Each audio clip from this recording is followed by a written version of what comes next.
Thanks very much. I think do that when it's over, not when Did you know that we are like sitting on the David thing. Geffen stage? Your friend. Yes, my friend.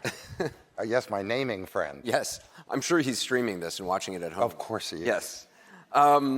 Thank you so much for doing this. Thank you all for being here. I wanted to start actually just by reading. Well, actually, let me start just first by asking you, what made you decide to do this? And because I know now, I'm not so sure, but I understand DVF, your wife, Diane von Furstenberg, when you told her you were doing this and when it was about to come out, she said, "Are you ready?" Oh, she said more than that. She said, kind of, just wait. I said, well, wait for what? She said, you're just going to be out there, exposed like you've never been before. I said, I'm not publishing. So, but you did. I did do it. Why? What does it feel like, though, to be this exposed? It feels very weird. I mean, it's like I wrote the thing, so I should have been prepped for this, but I have this great compartmentalization thing. Right. So I didn't really pay attention to it, but.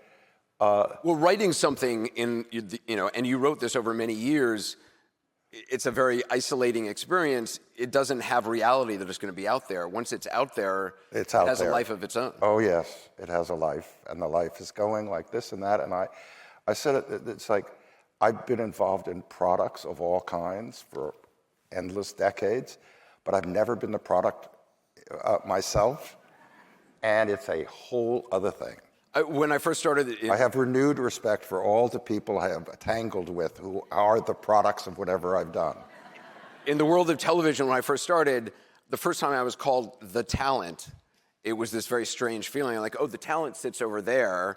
First of all, I'm not sure I have much of a talent, but it's very strange to be thought of yourself as a product or a talent. Yes. Also, the word author does not, fit closely on my shoulders. But I got to say, I mean, I don't know, many of you probably have not read the book yet, but I don't know of anybody else who has accomplished all the things that you have, who is at the station of life that you are at, who would ever write a book like this. I mean, there's no CEO of some company. All the CEO books I've read, and there's not that many of them, to be honest, because they're pretty boring usually. Yes. They're generally like masters of the universe, giving life lessons that all of us hope to follow one day so we can be just like them.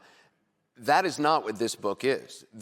I want to read just the opening lines of this book, because when I read this, I was like, okay. Wait, excuse me. Are you going to read the lines that you objected to and that you told me I had to change because they weren't good enough? No, no. He did give me an early version, and I did have some changes, but... Let me say this. Changes is not the word for it.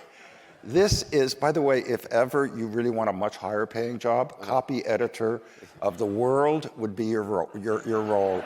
There is not a comma or any of those other grammatical things that I don't know anything about that he does not only know, but he will argue you to the floor. Yeah, it's true.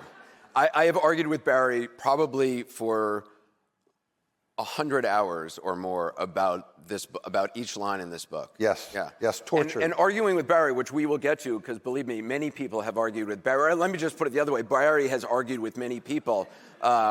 It's a whole to be yelled at by Barry is quite an experience. No, yes, but you rose to the occasion. This is the paragraph I read when you first sent me the manuscript, where I said to myself, I want to work with you on this because this is a real book. This is not a hagiography, if that's the right word. This is not, oh, I'm a master of the universe. I've done this and this and this. So great. But that's okay. So anyway, this is I'm not a good copy editor. This is a paragraph. The household I grew up in was perfectly dysfunctional. My parents separated often and came a day short of divorce several times before I was 10.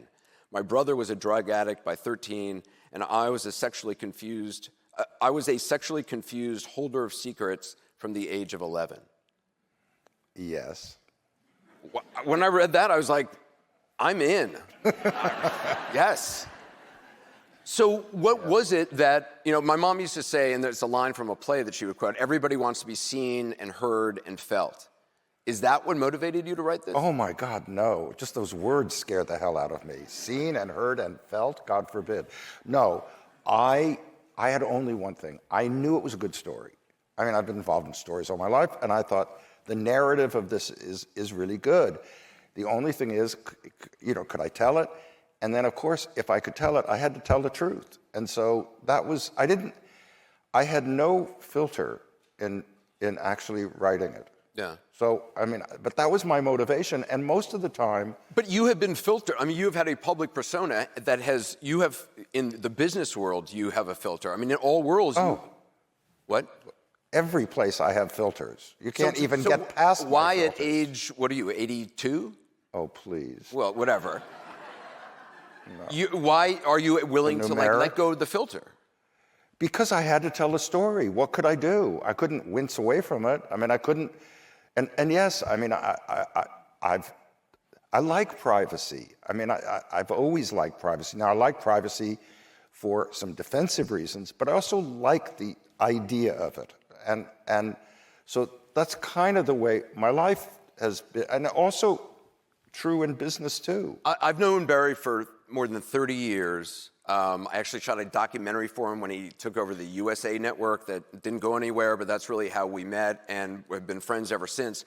I did not know anything about your childhood. I knew your brother had died. I didn't know under what circumstances. I knew nothing about it, and I think a lot of your friends who love you and care about you didn't know most of what is in this book. Oh, for sure. Yeah.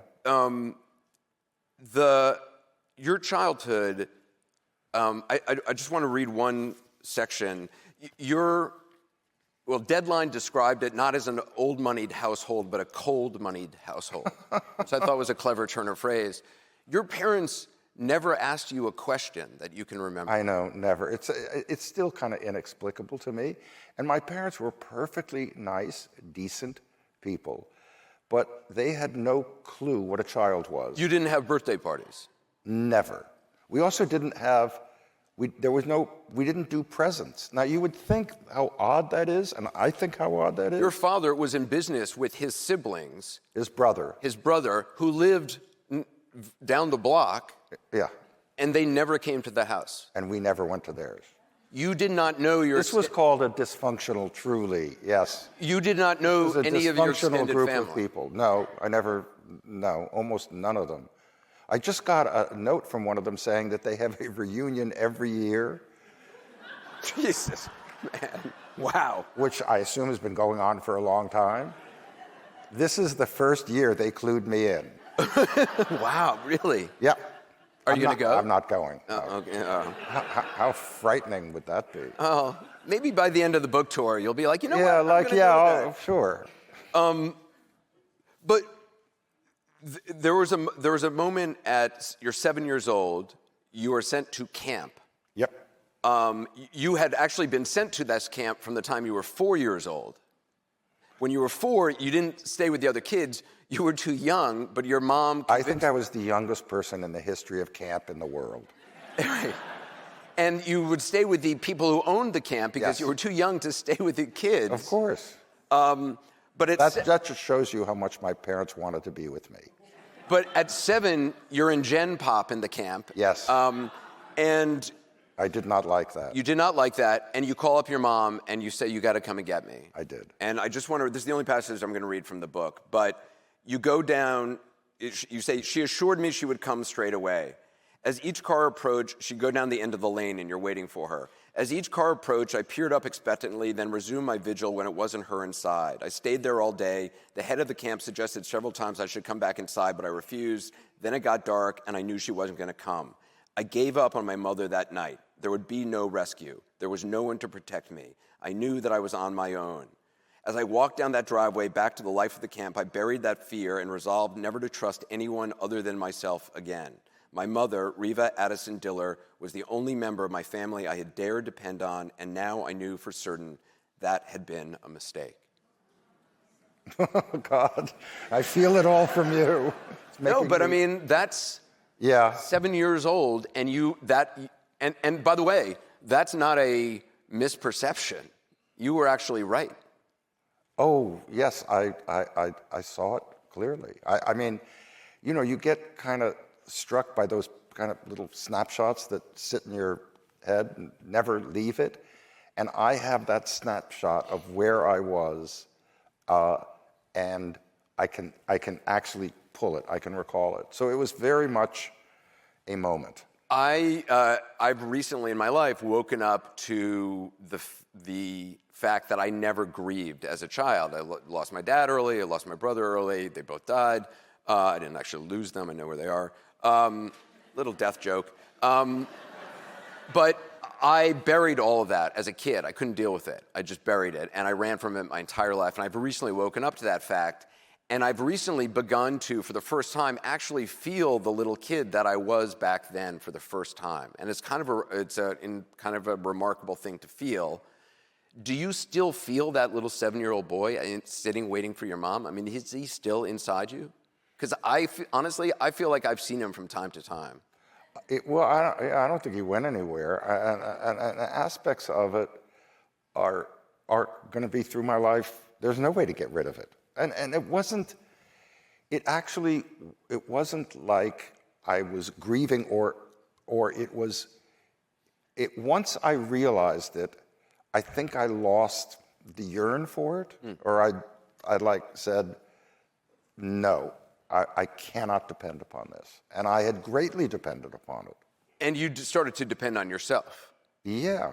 You developed a compartmentalization ability. You talk in the book, you write about feeling like you had this anvil hanging over your head, and part of that was sexuality related. But could you just talk about the compartmentalization that you started to do? Because it relates to your success in a very direct way. So many things, and I've thought this a lot, I'm sure it's true for almost anybody, everybody, which is so many of the things that were really difficulties for me or big word trauma, those things actually were tools that I used. I didn't use them like I would pick them up and use them, but it was those things. Like if you have one big fear, and I had one gigantic fear at the time. Which was your sexuality. Yes, thank you. That was such an obliterating fear that I wasn't afraid of anything else. So I could take risks that normal folk wouldn't take. And you developed, in your mind, the ability to put that in a box, that sexuality question or piece. Well, it was perfectly insane what I did, which is it was the most kind of, all my stuff is incredibly common. I do not need deep analysis. I am so on the surface with everything. You can read anything.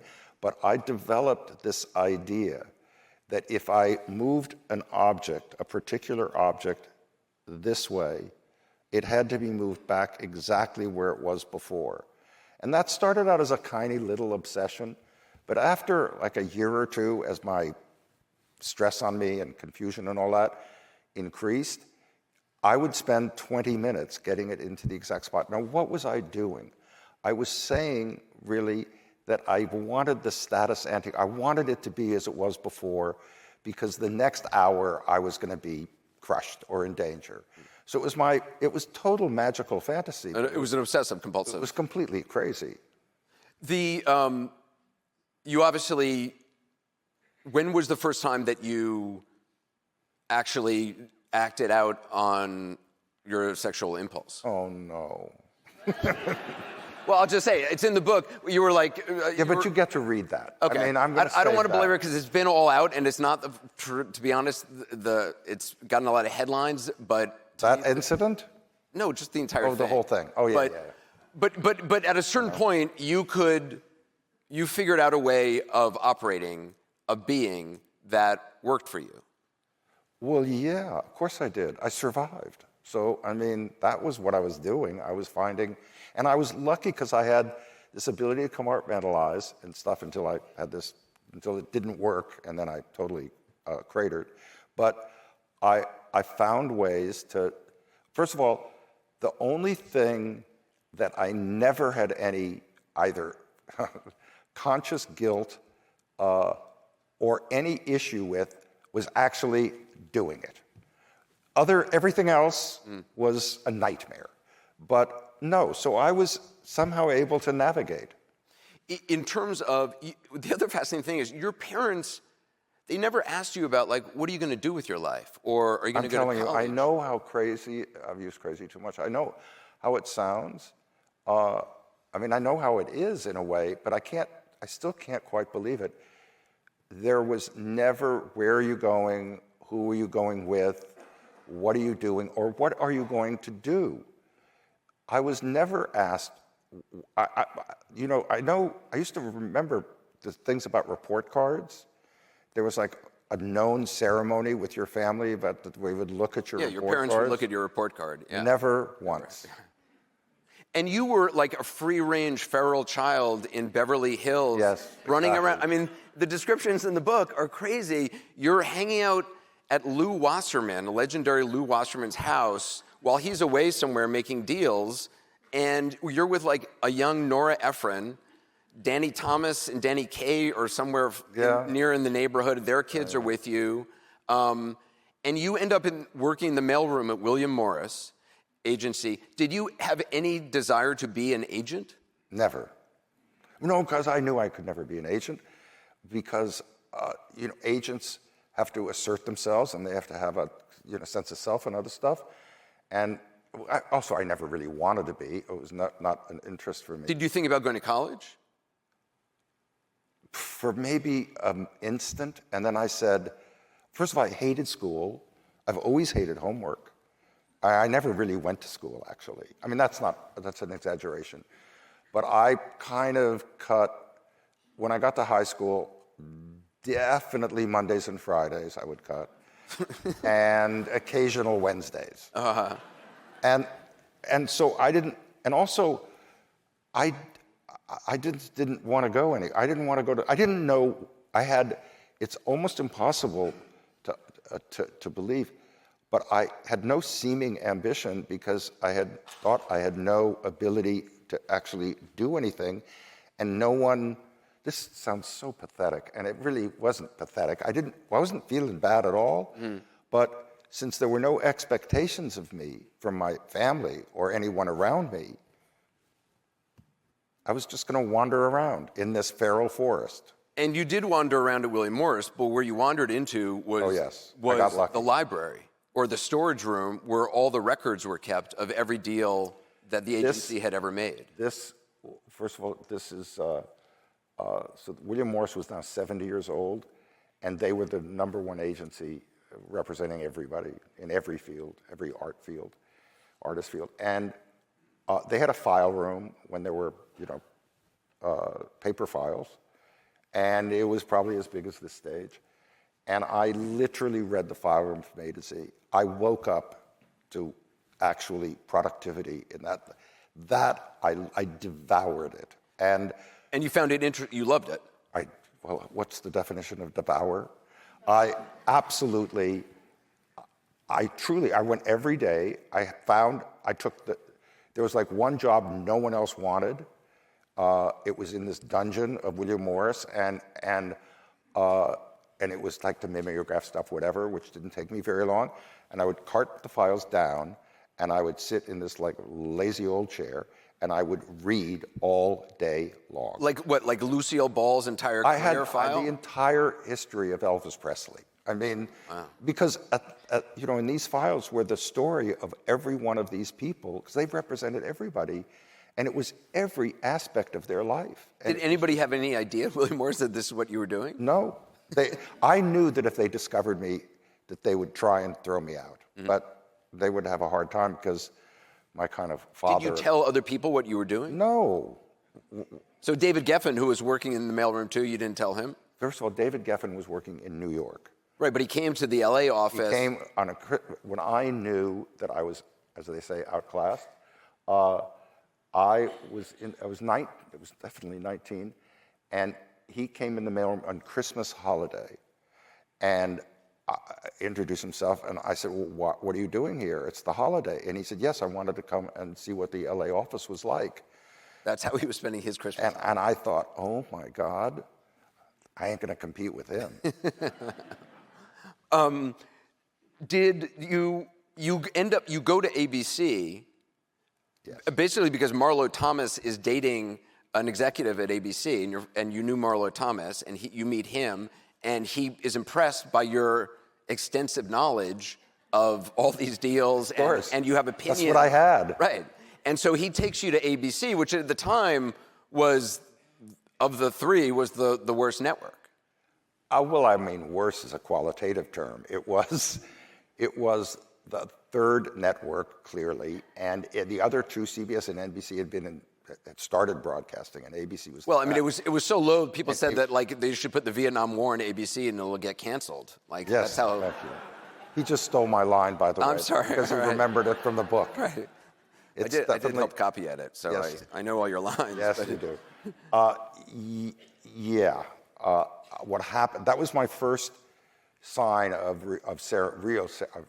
actual serendipity, because I went to work for this man, Leonard Goldberg, and he had just been promoted. He was a New York junior executive at ABC, and he had been promoted to come to LA to be a middle-level executive at ABC. And the day I left William Morris, that day, they fired the czar of ABC programming, and they reached down and they picked my Leonard Goldberg, and suddenly, instead of being the assistant to the guy in the West Coast, I moved to New York, and he was running the network, and within 6 months, I was running the program department. So I mean, where do you go write that one down? You're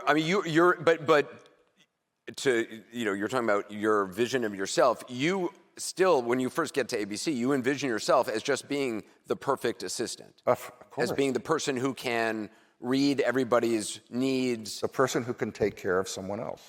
And you liked that role, and you were very good at it. Loved it. I've always wanted to be, I've always wanted me to be my assistant. It must be hell to be your assistant, because if you're the perfect assistant, you must be. They survive.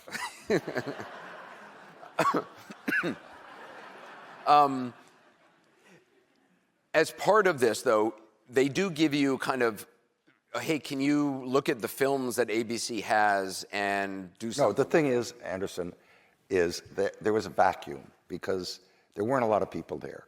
And if you wanted, it was kind of run like a candy store, and if you wanted responsibility, you could just take it. Uh-huh. And so one area of at that time, it doesn't go on anymore now directly, but the three networks ran movies, which was probably every network had at least one movie night, and they ran old feature films. And so I, very early, like the first months I was at ABC, I got kind of control of the film library process. And then the process of going out and buying these movies from these studios. And that was my kind of first job. No one gave it to me, but no one took it away from me either. You also started to pitch the idea of, because ABC is in third place, and you're in these meetings, and you continually would raise this idea of, well, why don't we make our own movies? Well, the thing was, these movies were, they had been on television for, 10 years, 20 years, something like that.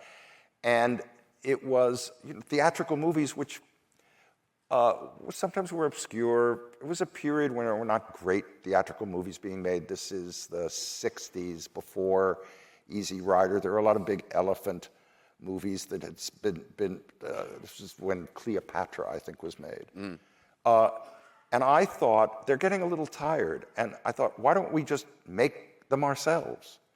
And everybody thought, well, that's stupid, because television was dependent entirely on a diet of half-hour and hour series where everything stayed the same.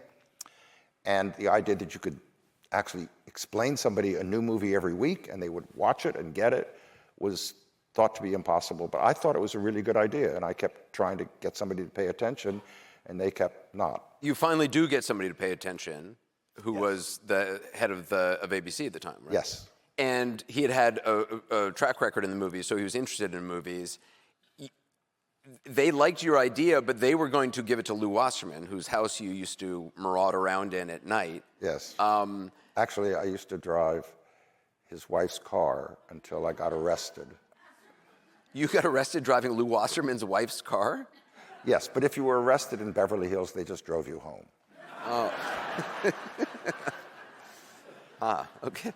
I'm sure they didn't do that to everybody who was arrested in Beverly Hills, but everybody who lived there, perhaps. Maybe. Perhaps, Yeah. yes. Yes, I think that would be a qualification. But you came up with this idea of, well, why would we give Lew Wasserman all the power to make these movies? It was my earliest thing of control. I didn't want anyone else controlling these. I thought that was not a good idea. I thought we should keep, and I've always thought this, I think you should always have editorial control, and you should not delegate it. I mean, delegate it within your own store, but not delegate it to people outside your place, because they have all different kinds of things, and that's not a good idea. So I wanted to keep control, and MCA, well, no one else was really interested in doing this except MCA, and they said, we do all of it, all on our terms, and it's exclusive for life or whatever. You were given a little bit of time to make your pitch, to make your argument. And so you had to then come up with a plan for making the movies of the week, what would become the movies of the week for ABC, something that had never been done before. Did you know anything about, had you ever read a script? No. Had you ever written a script? No, that's not true. I had read a script. I had read a few scripts by then, but I actually thought that I could never be, quote, a creative executive. I had one meeting with a big television producer, and I didn't really understand how to read a script. I didn't know that it was a visual indication rather than prose. And so I made all these notes that didn't make any sense, and he wiped me across one part of the room and the other, and I thought, oh my God, I'm never doing that again. And then I had the responsibility, for the first year we made 24 movies. And so I had the responsibility to figure that out. But you didn't know how to make a budget for a film? You didn't know how much it would cost to No, I made it all up. But you convinced ABC to take the biggest gamble they had ever taken and invest in what became the most expensive movie project in ABC history at the time. Yes, and the reason they let me do it is because they all thought it would fail. And you would be the fall guy. And it would be me out on that limb, sawed off and collapsed. But the reason that we got to do it is that the chairman, everybody else didn't believe in this idea, but the chairman of ABC had been in the movie business, and he knew what was happening with theatrical movies, and he loved it. And he's the one who basically said, okay, go do it. And so they had no choice but to do it, and they just all wanted to run from it. And there I was by myself, and I got to build it up every step of the way, and made every mistake you could make, but corrected them as quickly. At the height, how many movies were you making for ABC? 75. 75 movies a year? A year. And they had to be like a quick, like the first ones were Yes. 7 in Darkness. Yes, 7 in Darkness, which is really... So it had to be a wait short a minute. idea. Just think about this. Visualize 7 in Darkness. What does it mean? It means 7 blind people are on a plane. I can't even finish this. And the plane crashes on top of a mountain. And they have to get down from the mountain to the ground, 7 in darkness. It's genius. It's genius. Others were Women in Chains, Scream, Peggy, Scream. Now but you're also making... Brian's thank you. song. Yes. Brian's song, which was legendary. Yeah, I mean, there were some great... Right. Oh, yeah. There were some really great movies in there. The Nightstalker, which became a whole series of... Yes, The Nightstalker was... Yes.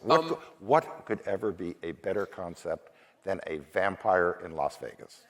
I mean, if you were a vampire, where would you go? You would not go to a brightly lit place that was, that had daylight in it. You'd go to a place that was open 24 hours a day and where you could hide in the dark. So movies of the week, you invented that. You then came up with the idea of, well, why is there just one movie on one night? Why not have a great book or a big book and have it over several nights? Well, I thought, I love reading, I love books, and I always thought, these movies that were made for, like a movie, I don't know what hits in my mind, none of you, well, maybe some of you, it was called Exodus, and it was a wonderful book by Leon Uris, And it was an epic story. And they made like not a terrible movie, but a 2-hour movie. And I thought, if you have a novel that's a good long tail, and television has unlimited air, why not let it roll? And so we started, I found the only book that anyone would sell me was called QB7, which was Leon Uris. which was also Leon Uris, and was the story of castration. I thought, it was the only book I could, that literally, that they would because everybody was selling their books all to those movies. Books were going to movie studios. And I thought, well, if we can make this one work, we'll land the thing. And Anthony Hopkins starred in it, and it ran for 6 hours over 2 nights. And it was a smash, and it made the form. Did Rich Man, Poor Man, The Winds of War, and then Roots, which half of the country watched. Yeah. For Roots. Which, again, at the time, we all think, oh, well, Netflix streams movies, we watch movies on HBO and series. This had never been done before. You created the movie of the week, you created Roots ran in the winter on 12 consecutive nights, and the entire country shut down. I mean, it was that, I do think, we have now so many options, so many things. There's so few things that everybody is involved in this shared culture of, and television at that time, because you really had, you had an audience of 60, 70 million people. And because, sorry. Oh, good. No, I don't want to interrupt you, but whatever. And because there were no recorders or anything else, you had to be in front of a television at that exact time, or it didn't happen for you. There's so much to get to, and we're running out of time, so I just want to get, you leave ABC, you get hired at Paramount. There's a lot that goes on between that. But when you start at Paramount, you get a call from Liz Smith. What does she tell you? Liz Smith. Everybody knows Liz Smith? Okay. I didn't know her, whatever. She was not of note then. She worked in some part of People magazine, which had just started like a year or so before. And she called, I became chairman of Paramount, and I think it was the first week she called and she said, I just want you to know they're going to write a story about you. And it is going to be about failing upward, meaning that without boring about ABC in my last years at ABC, but I was running series programming, which I didn't like and I didn't really understand. And so she said, they're going to write the story about you, and they're also going to make some homophobic references, which oddly, given how sweet and nice People magazine has been after these early legs of it, they were very snarky. Did that worry you? Yeah, of course it did. I mean, I thought, oh God, now I just got this job, and thwack, this is 1974. So it was still that prehistoric time where this was not something that you particularly wanted out there. Who owns People magazine now, Barry? We do. So you're at Paramount, and you saw the system for making movies. The system was get a package together, get a big name star, get a big name director, put it together, and they're going to do magic. This is where your Bronx comes out. Yes, this is my story. This is my, I don't know, my Swifty Lazar imitation. Yes, okay. Who you bought several of these books from. Yes. But you had a different idea. Paramount, by the way, when you get there, #1 studio, I believe in the first year you're running it, it's the last place studio. Yes. But you have an idea. And what is your idea for how a movie should be made? I thought that what we should do, at that time, most movies were packages, assembled a lot by agents. And essentially, you have a star and a this and that and whatever. And it wasn't really material-based so much. It was packages, and I thought that was a dumb way to do stuff. And also, here we go again about control, I thought that you ought to control the process and develop material, which is a whole different process. You cared about the story. To you, I said, what's the idea? right. That's all Don I ever Hewitt cared at 60 Minutes famously would always say, like, what's the story? Like, that's all that matters. For you at Paramount, that's what mattered. That's all I cared about. First of all, I took that history from concept movies at ABC, and I said, I want to know what the idea is, and then I want us to write it and see if we like it, and then iterate from there. And you don't go by, when people argue data and research to you. I hate it. You hate it. Yeah. You believe in instinct. I think that's all. I mean, yeah. What else you got? Data, doesn't data matter? You can't. Data is good for historical facts and things like that. It cannot predict the future, and so since it can't predict the future, and most people, of course, in an insecure world, which God knows that the making movies is incredibly, making anything is very insecure, and you want stuff to make you feel less insecure, more assured that this will work out, that this will be this or that you can be predictive. Well, you can't be, but people use research to prop themselves up, and I've always pushed it away. I think it's all you got is your instincts, and if you can keep those instincts clean, and that means not cynical and not corroded, and in somewhat the mainstream. And if you just use your instincts and wrestle something down to what is a good idea, you got a, now out of that it's going to come some bad stuff, but you got a better chance. The Godfather had been made before you got there, and then you get there, and there's this string of movies that don't do very well. Oh, yes. What was there? Ron the Hanho? No, Wonton, the dog that saved Hollywood. That was... Yeah, I looked it up. It's online. You should Google it, because there's a scene it gets you. Does it? Yeah. It's like, he didn't tell you where it gets you. Right. But then, after a while, you have this idea, the story is what matters, and it takes some while. It took us 2 years. We were so in last place there. I don't know, they even place us in a place. And is that for me? No, nothing. Not a I love got notes. note? People Whatever. send me notes. Okay, fine. So we were in true last place, and I was pretty sure that they were going to pull the rug out from under me. I mean, at various points I thought they really should. It was just taking, it wasn't that really long, but it was 2 years. And so we had to live with in being in that, to say, rear caboose. And it was very difficult. And I was sure, though, in the latter part of it, I thought, we're doing good work. It's going to be a terrible shame that you're going to throw me out before that work comes out.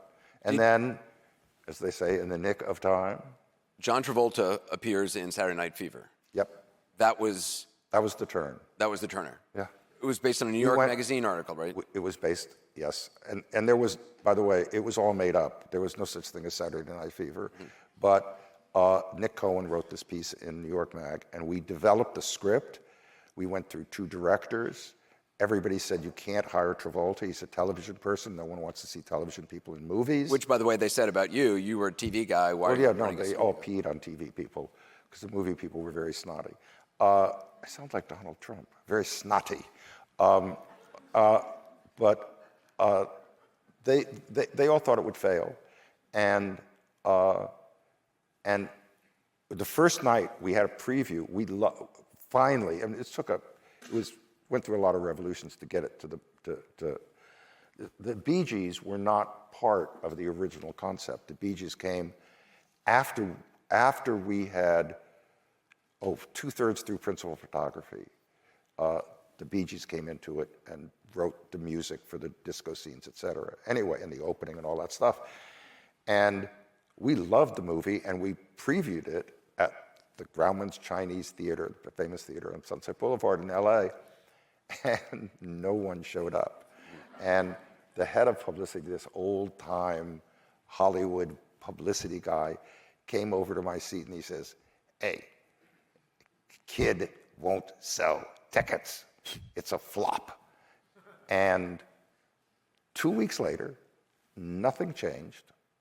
Nothing happened. From the first hour of the first day, there were lines around the block, and it was the biggest hit of the year. Then Grease comes out. Yes. Huge A few hit. months later. You were Summer later. unhappy with it, freaked out. It's in the book. I don't want to. I can't. We don't have time to go into the details of it. But then all of this gets me to. You then get pitched another movie with John Travolta. John Travolta has now made Saturday Night Fever. He's made Grease. Everybody He's the wants. biggest star, actually, who is at that moment. He was truly the biggest star. And they come to you and say, "We got the next thing." We for have Travolta." we have a movie called Moment by Moment, and which we thought, oh, God, great, give us the script. And read the script. It was the worst script I'd ever read. And It was a love story between John Travolta and. Lily Tomlin. Now, Okay. only, and by the A way, lot of chemistry. Good chemistry there. I love Lily Tomlin. A lot of the hot tub scene, as I recall. That is what. There's a right. hot tub scene. There was I knew we could not make this movie when at the, I think 2/3 through the movie, there's a scene which you can actually see, it was shot, of Lily Tomlin, Lily Tomlin is in the hot tub and John Travolta comes to enter the hot tub. And they're supposed to be together. And there's a look on Lily's face of such horror that is almost indescribable. Anyway, we turned the movie down, and it got made by Universal. While you're at Paramount, you go to a party and you meet Diane von Furstenberg. And what are her first words to you? Well, I think she might have said hello, but I doubt it. I think she kind of breezed past me to talk to people that she knew. And what did Egon von Furstenberg say? At this place. But her husband, Prince Aegon, this was at this dinner with all these high-flown people, and I'd just become chairman of Paramount. And these friends of mine gave me this dinner. And so I didn't really, I didn't want to talk to anybody, so I did a cocktail thing. I went over to the fireplace, and Aegon von Furstenberg came up to me and he said, "Your pants are too short." That was his opening line. I don't think there was a second line. That was it. And I never wanted to see those people again in my life. And then it was a year later. No, almost a year. A year later, a friend of mine, an agent, Sue Meggers, who was a big-time agent at the time, was coming to New York and was a friend of Dion's. And Dion was giving a dinner for her, and Sue called and said, "You're coming." I said, "I'm not coming there. Don't be ridiculous." She said, "Of course you're coming there. It's a dinner for me. It doesn't matter what you think." And so I showed up at the dinner, and within 20 minutes, there I was, me and Dion. And we, I don't know, there is this coup de foudre. There's this thing where I know what it clicked in me. You know the scene from West Side Story when they're at the dance hall and the music slows down and Tony and Maria see each other. For some reason, now it wasn't see each other, we started to talk a little, but it was instant. It was just instant pull. And yeah, what a surprise. To your butler as well. Well, he's read the book. So a week, 10 or... We're running out of time. She sleeps over the first time. Thank you. You did that. You want to do that faster than me? Yeah, we got like Okay, 7 fine. minutes, and I still got like Fox and all this other stuff I want to get to. There's a lot to get to. Well, as Judy Garland said, we could sing all night. She comes... But she sleeps over the house. She comes comes to L.A. The first night we were together, and she goes downstairs. I guess still sleeping, whatever. And she goes into the kitchen, and the butler says, "Did you sleep with Mr. Diller last night?" Which I love for some reason. I think it's amazing. And she said, "Yeah." I had to move the butler. Yeah, the butler had a fancy for me, and that was the problem. So I had to move the butler to the set decoration department at Paramount. I'm sure he was very happy there. Yeah. It's like a fantasy. Yeah. The last 7 years at Paramount, it's the #1 studio. You go to Fox. I mean, You are racing. I like it's too much to get to. It's too much to get to because there's other things I want to get to. Okay. But your career at Fox is extraordinary. Right, let's go to the chase. I mean, it's I mean, the things you created there. I mean, reality television, Cops was an idea which originated with you. Yeah. I mean, the Simpsons you greenlit. You got a script for a show called, and the title on it was Not the Cosby Show. it was called Not the Cosbys. It was the first show, actually, before those others. And it was about this alternative family, to say the least, a kind of anti-establishment, edgy family. And it was so fresh and so funny. And we couldn't call it Not the Cosbys. Bill Cosby at the time had the #1 show on television. And this was Not the Cosbys, but we called it Married with Children, and it was our first big hit. And what do you see that other people don't see? I mean, it would be one thing if, like, okay, you were a one-hit wonder at ABC, or then, like, okay, you did really well at Paramount.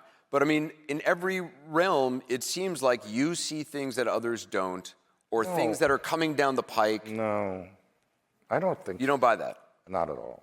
I mean, You think it's just luck that you've... I think there are many things in my life that are apps. I mean, anyone who discounts serendipity and luck is an idiot. It does, of course, then, I mean, you have to then be willful and other things have to happen. But no, it's not. It is an absolute crunch down on trying to conjugate the thing of, is this a good idea?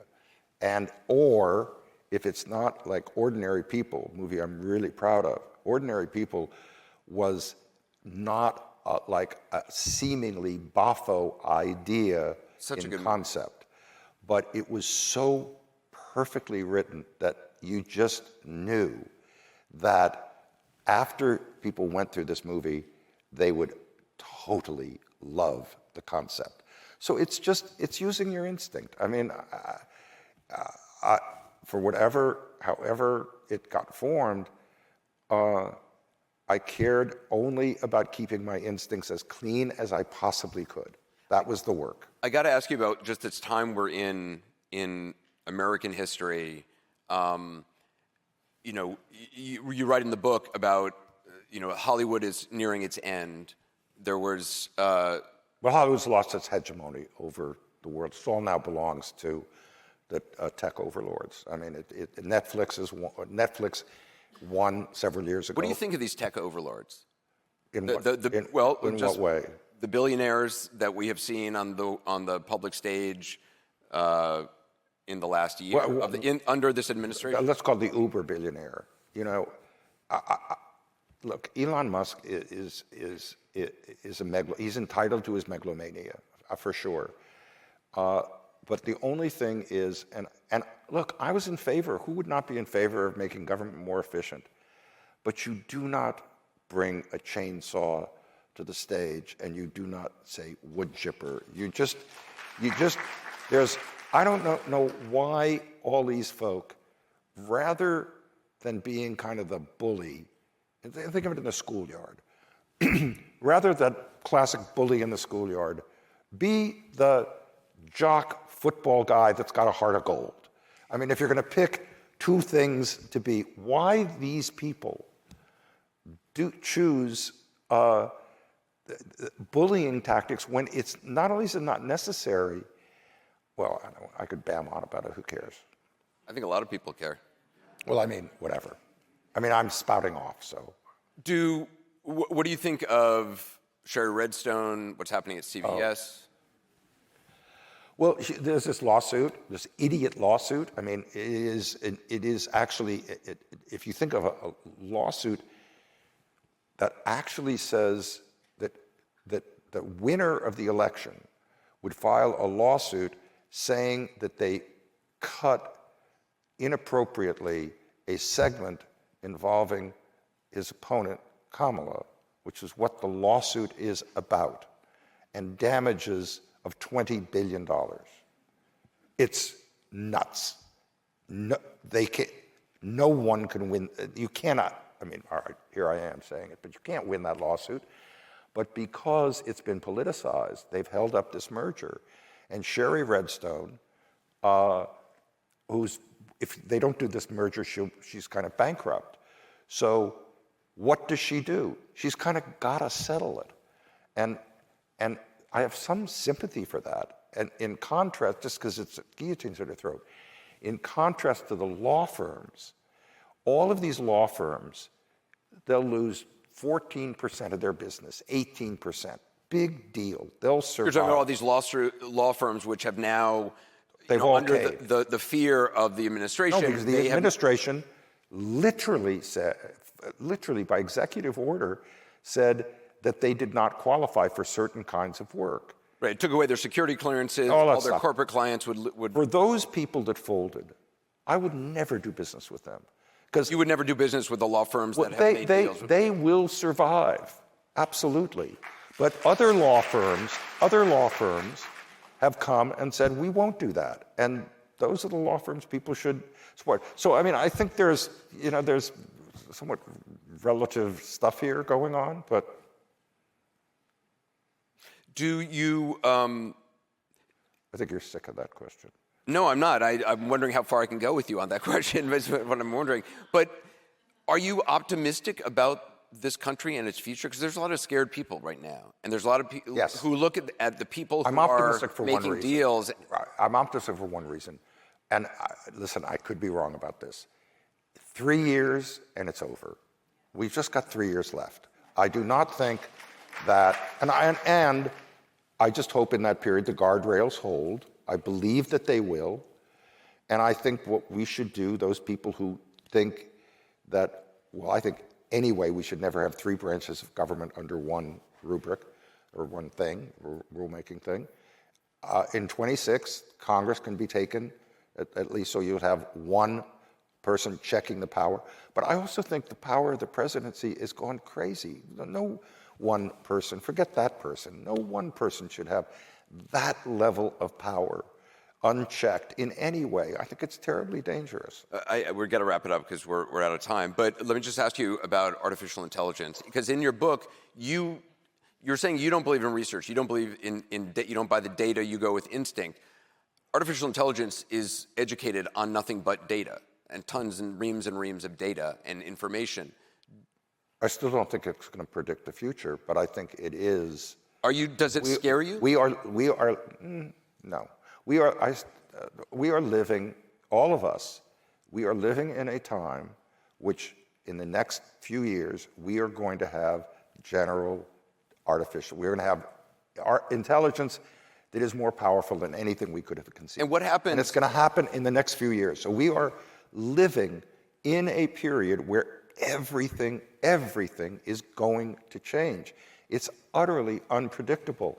And you can make a good scenario of that, and you can make, another scenario that whatever that dark scenario can be. Since I'm generally optimistic, I think it works out, but the Industrial Revolution is nothing compared to what's going to happen to us. Is this good night, Gracie? No, let me just quickly can I just quickly run through a couple things?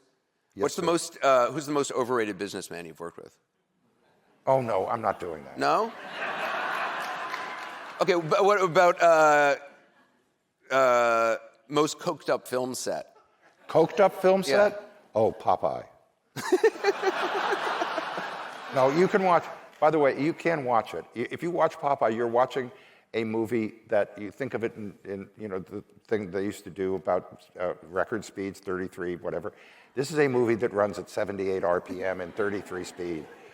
It is a coke. You visited the set, and I did, and you would instantly knew everybody's coked up. You knew it. You couldn't escape it. They were actually shipping in film cans at the time. That film cans would be sent back to LA for daily processing the film. This was shot in Malta. And we found out that the film cans were actually being used to ship cocaine back and forth to this set. Wow. Everyone was stoned. What's the craziest thing you saw at Studio 54? Oh, you don't want to know that. I don't have any secrets, but I'll keep that one. Barry, thank you. I got to say, I mean, if for people who haven't read the book, I just think it's an extraordinary book. I think I don't know anybody other than you who would ever write a book like this. That could be either frankly, very good or very bad. No, who doesn't have, you're not there to, No. There's no reason to do it other than to tell a good story. And it is a great story, and it's beautifully written. And thank you for being with us tonight. Thank you. Thank you all. Thank you. Thank you.